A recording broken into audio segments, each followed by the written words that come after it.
తిరుమల తిరుపతి దేవస్థానంకు చెందిన గోవుల మరణాలపై అభిప్రాయం వ్యక్తం చేసిన ఈ సంస్థ పూర్వ అధ్యక్షులు భూమన కరుణాకర్ రెడ్డిపై అధికార పార్టీ ధ్వజమెత్తడం అన్యాయంగా ఉందని ఎమ్మెల్సీ వంక రవీంద్రనాథ్ పేర్కొన్నారు. ఏలూరు జిల్లా పరిషత్ కార్యాలయంలో గురువారం ఏర్పాటు చేసిన విలేకరుల సమావేశంలో ఆయన మాట్లాడారు.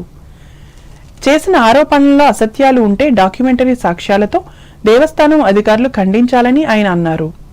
ఈ విధానాన్ని విస్మరించి ప్రజాస్వామ్య పద్ధతులకు విరుద్ధంగా భూమన కరుణాకర్ రెడ్డిని డ్యామేజ్ చేసేందుకు అసత్యాలతో అధికార పార్టీ నేతలు అధికారులు ప్రయత్నిస్తున్నారని రవీంద్రనాథ్ ఆరోపించారు.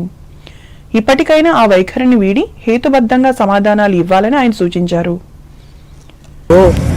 గోవులు ఎక్కువగా చనిపోతున్నాయని చెప్పి అక్కడ నాయకులు భూమన కరుణాకర్ రెడ్డి గారు ఒక అభియోగం చేశారు.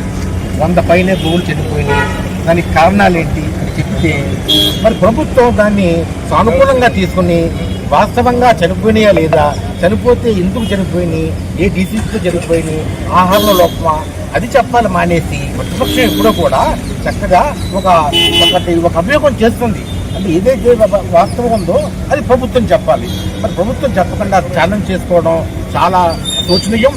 ఎప్పటికైనా సరే ప్రభుత్వం అందరినీ ఓపెన్ చేసి ఒక స్టాటిస్టికల్ డేటా, లాస్ట్ ఇయర్ ఎన్ని ఉన్నాయి గేదెలు, ఒక ఆవులు ఎన్ని ఉన్నాయి, ఈ సంవత్సరం ఎన్ని ఉన్నాయి, ఏ నెలకి ఎన్ని కొత్తగా వస్తున్నాయి, వచ్చిన ఆవులు ఎన్ని మరణిస్తున్నాయి, మరణించిన రిజిస్ట్రేషన్ ఉందా, ప్రతి ఆవుకి ఒక ట్యాగ్ పెడుతున్నారా, ఆ ట్యాగుల ప్రకారం రికార్డు ఉందా, రికార్డు బయట పెట్టండి. రికార్డు బయట పెడితే పూర్తిగా తెలిసిపోతాయి.